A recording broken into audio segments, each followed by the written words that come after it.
Aujourd'hui, je reçois Jacques Attali dans le cadre de son livre le plus récent, Le Monde mode d'emploi, comprendre, prévoir, agir, protéger, aux éditions Flammarion. Alors bonjour Jacques Attali, vous êtes économiste et écrivain, auteur de plus de 80 livres. Et dans ce livre, donc, vous nous proposez un regard sur les perspectives d'avenir de notre monde en vous basant sur l'histoire avec un grand H. Donc on a des perspectives positives, d'autres un petit peu plus alarmistes, on va en parler. Mais donc oui, vous soulignez l'importance de bien connaître l'histoire, d'une part pour comprendre le monde évidemment, et d'autre part pour tenter de le prédire, de l'anticiper. Est-ce que c'est une manière pour vous de dire que l'histoire se répète finalement ?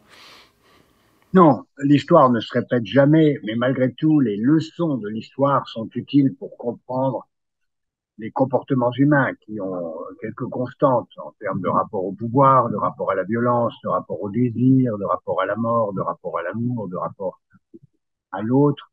Donc ces grandes constantes permettent à la fois de tracer des structures, par exemple le fait qu'il y a essentiellement trois formes principales de structure de rapport au pouvoir: un rapport au pouvoir religieux, un rapport au pouvoir militaire et un rapport au pouvoir économique, marchand, que tout s'organise autour de ces trois rapports. Le premier étant fondé sur la peur de la mort, le second étant fondé sur la peur de la mort, non pas religieusement, mais militairement, et le troisième étant fondé sur la passion de la liberté, qui entraîne à la fois l'économie de marché et la démocratie.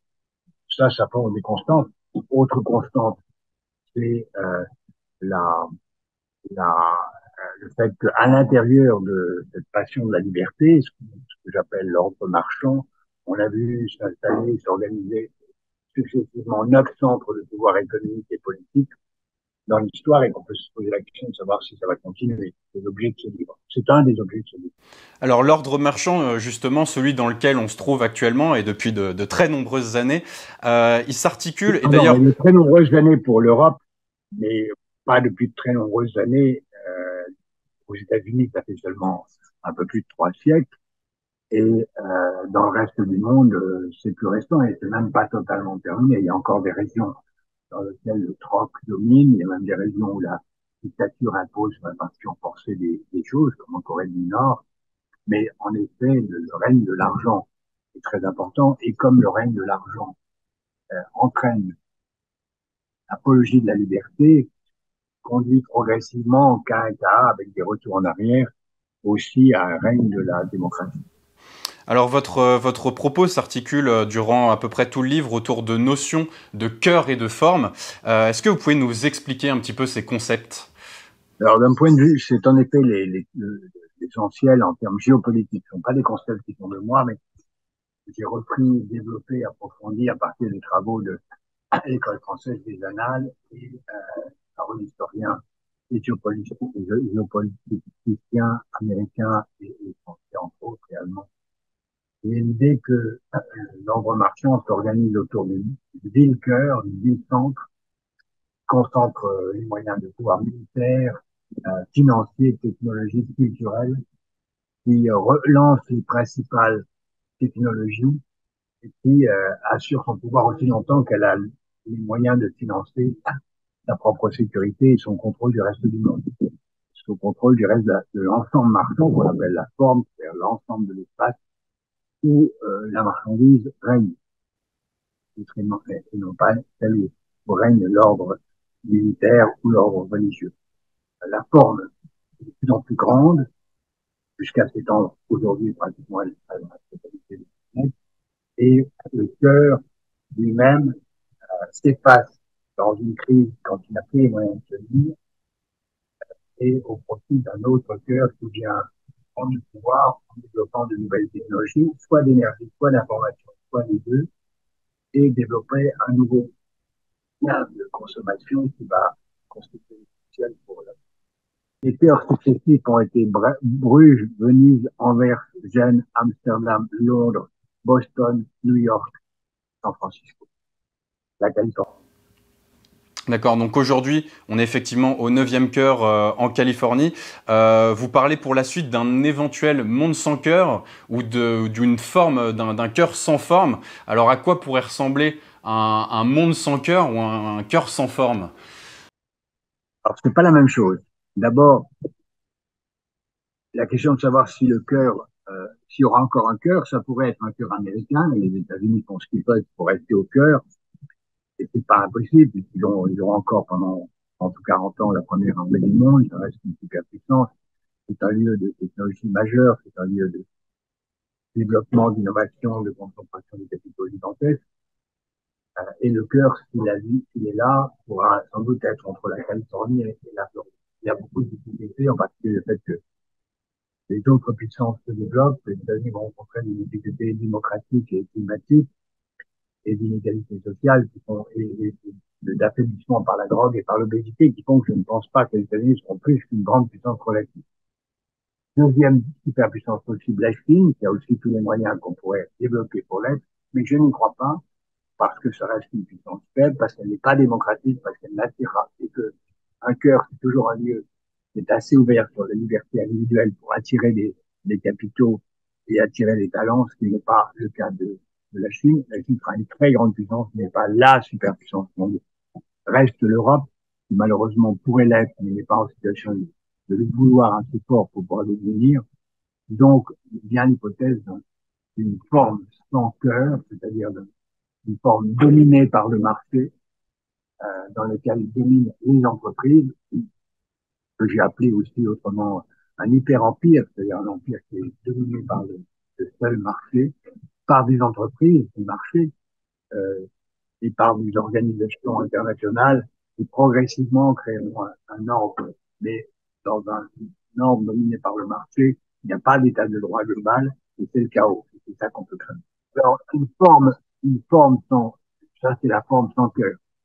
Un cœur sans forme, c'est une solution totalement différente et idéale euh, qui pourrait venir d'une toute autre organisation que j'appelle de mes voeux, après ce que j'appelle un grand virage, où on aurait installé des principes totalement différents d'une société qui ne serait plus individualiste, mais altruiste, et en particulier altruiste à l'égard des générations futures. Alors vous évoquez aussi dans votre livre trois menaces pour les années 2050, c'est toujours à horizon 2050, donc la menace climatique, la menace d'hyperconflit et la menace d'artificialisation.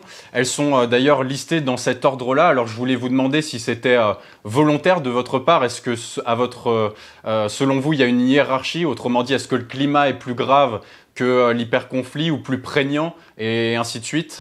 Le vrai danger, menace, ce sont les trois. Et donc, à court terme, c'est plutôt le danger climatique, car on le voit, il est très présent aujourd'hui et il va entraîner des désastres extraordinaires si on n'y prend pas garde. Le deuxième, qui lui aussi peut exploser très vite, c'est le danger militaire, mais le danger militaire va devenir de plus en plus croissant et de plus en plus significatif. Et enfin, le troisième, l'artificialisation, c'est un danger beaucoup plus grave, mais sournois et qu'on ne voit pas apparaître, et qui s'imposera peu à peu.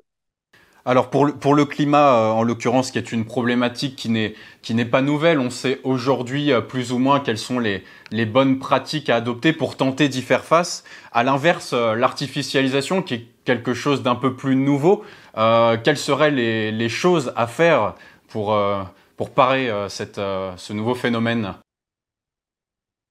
C'est pas un nouveau phénomène, ça a commencé, je le dis dans le livre, depuis l'Antiquité la plus ancienne.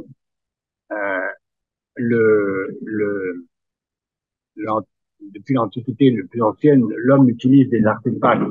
Mais le problème, c'est que maintenant, il artificialise la nature euh, et il s'artificialise lui-même.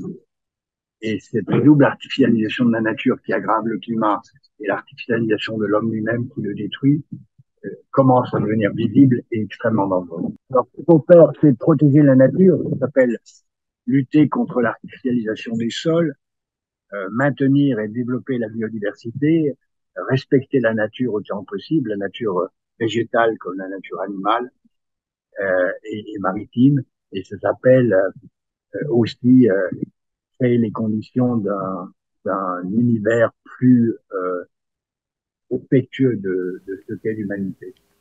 Alors ça fait écho à des notions aussi que vous évoquez. Vous dites qu'il faut pour pallier à ces problèmes, il faut réduire l'économie de la mort au profit de l'économie de la vie. Alors, est-ce que vous pouvez nous expliquer également ces notions d'économie de la mort, économie de la vie? Alors, la clé pour moi, c'est de créer les conditions de travailler dans l'intérêt des générations suivantes.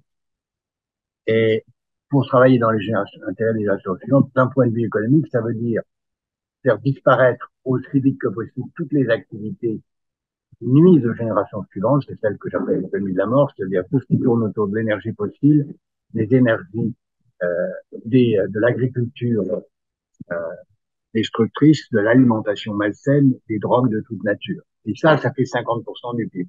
Et développer toutes celles qui sont utiles aux générations futures, qui sont la santé, l'éducation, la culture, l'alimentation saine, les énergies renouvelables et tout ce qui va avec en termes de dépenses et de financement. Alors avant de terminer, je voulais juste parler du sujet de la conquête spatiale. Je suis pas certain que vous en parlez dans votre livre, mais à mon sens, c'était aussi un sujet intéressant, du moins quand on parle d'avenir. Je voulais avoir votre avis là-dessus justement. À l'horizon 2050, est-ce que ce serait pas aussi un sujet qui aurait une place prégnante dans la restructuration du monde ou même l'émergence d'un nouveau cœur qui arriverait plus que les autres à maîtriser cette conquête spatiale, disons? Je pense que l'humanité a des urgences plus grandes. La conquête spatiale reste une activité marginale dans l'activité humaine, mais se rendre compte que nous sommes une toute petite espèce incroyablement privilégiée dans un univers dont on ne sait rien, et en particulier dont on ne sait pas où se trouvent les autres vies, car il est presque certain qu'il y a d'autres vies, ça vaut la peine. Donc pour moi, c'est très important en termes de recherche, de philosophie, de réflexion sur la condition humaine, et je ne crois pas que ce soit un enjeu économique et politique majeur.